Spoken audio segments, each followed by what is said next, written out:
as well as our intention to contact every industry that emits more than 10,000 tonnes of greenhouse gas emissions per year in Washington State and ask if they will work with the future generations of Washington State and the youth to voluntarily reduce their emissions. We're also here to talk about legislation that would mean that Washington State's emissions reductions targets were aligned with climate science.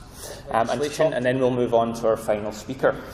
So please welcome to the stage Andrea Rodgers, an attorney with Western Environmental Law Centre. Hello. Good afternoon, everybody. Thank you so much for coming today. It's an honor for me to be on this stage, not only with two of my clients, but with some folks who are doing really remarkable things in the fight for climate justice.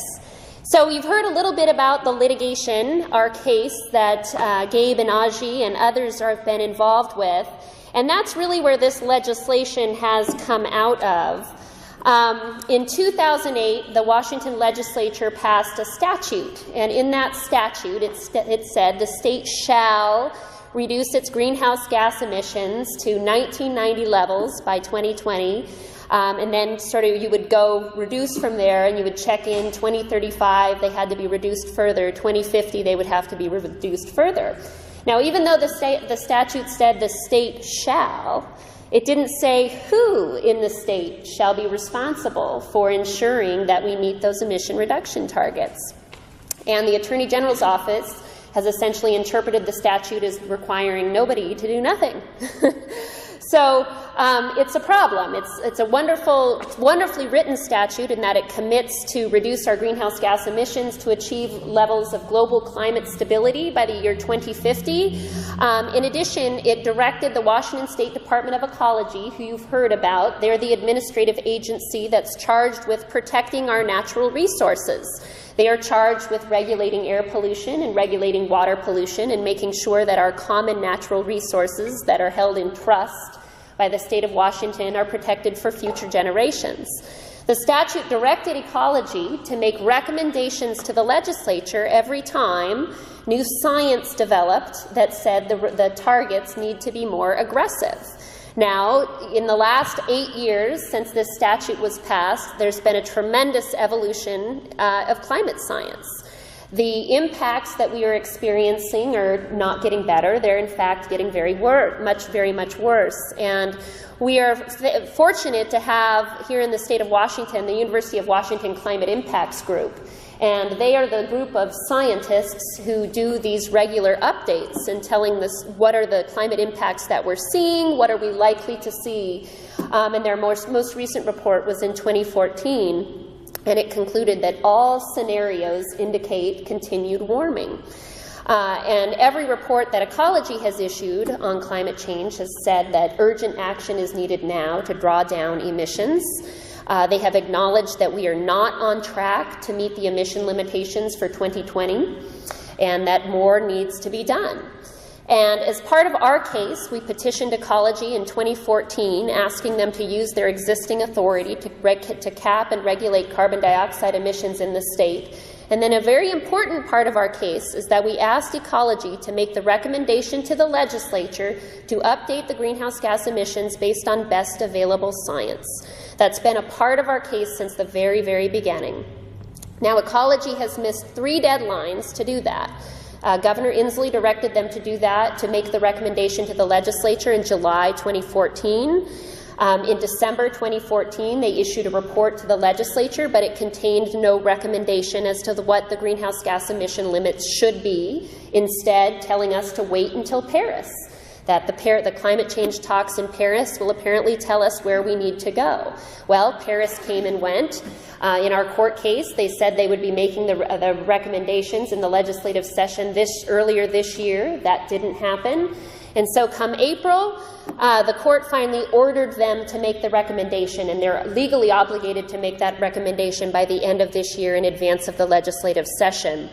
It was our hope that we could sit down with them and bring in our team of scientific experts so that we could work with them on and develop what the recommendation to the legislature should be. The youth are very fortunate. Their lead expert in this case is Dr. James Hansen, and he and his team of experts are some of the few climate scientists that have developed what's called a scientific prescription for the planet. Essentially, they've calculated how fast and how far do we have to reduce our global carbon dioxide emissions in order to achieve 350 parts per million in global atmospheric concentrations by the end of the century. How do we do that? And they've done the mathematical formula and calculated that. And they are the ones who are helping the youth in our state develop the numbers for the state of Washington. You've heard the number 8% per year. That number has come from Dr. Hansen and his team. And the legislation that we're releasing today contains recommendations that Dr. Hansen and his team calculated for Washington. So it's calibrated, taking into account Washington's fair share of greenhouse gas emissions, what we would need to do to take responsibility for our share of greenhouse gas emissions to put us on a trajectory to reach global atmospheric concentrations of 350 parts per million by the end of the century. And what our legislation is recommending is that by 2020, we will need to reduce our emissions by 10% below 1990 levels, by 2035, 68% below 1990 levels, and by 2050, 91% below 1990 levels. So significantly more aggressive than where we are today. And most importantly, what is missing in the statute is we don't have a plan to get there. If we have any hope of putting ourselves on a path towards climate stability, we need to know where we are headed. The analogy I remember Dr. Hansen and Pushkar Karecha, who's a scientist who works with him, were trying to figure out as scientists, how do they communicate the urgency of the climate crisis and that we need to draw down emissions there? And they were going back and forth, and the one analogy that came up was weight loss, is that if you need to lose 50 pounds, it's probably not a good idea to wait to lose the 50 pounds until 10 days before you're supposed to have the weight off, right? It's probably a good idea to start as soon as you can, because then it makes it much more reasonable for you to get there. And that's what we're talking about here. For example, when we filed our petition in 2014, the numbers were about 4% of reductions per year, a very feasible, reasonable amount.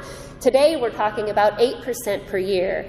And we're getting close to the point where the emissions reductions will need to be so significant that we likely won't have an opportunity or a chance to do that.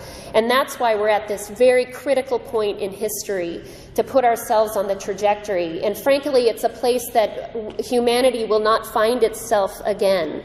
And is one of the reasons why the youth are taking the lead in asking that the greenhouse gas emission reductions occur today in a manner as what's required by science. And so part of the statute is directing ecology to use their existing statutory authority to ensure that we are on track to meet the targets. And I very much hear what was said about accountability and transparency. And what we're asking is that ecology every year announce to the public where we are. Are we on track to meeting our emission targets? What else needs to be done?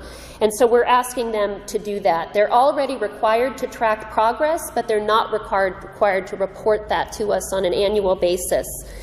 And finally, the other part that is we're asking is that we eliminate an exception for the industrial combustion of biomass in the form of fuel wood, wood waste, wood byproducts, and wood residuals. Frankly, we don't have time for exceptions for certain greenhouse gas emitters. We just don't.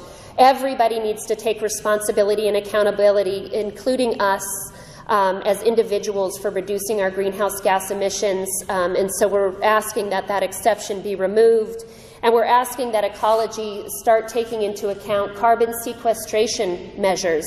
because we cannot solve the crisis by reducing our greenhouse gas emissions alone. We need to figure out ways how to sequester the carbon into our trees and our soils.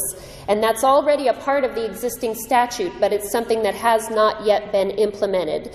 So I think one thing where we want to be very clear is we believe ecology has a lot of the legal tools it needs to get the job done.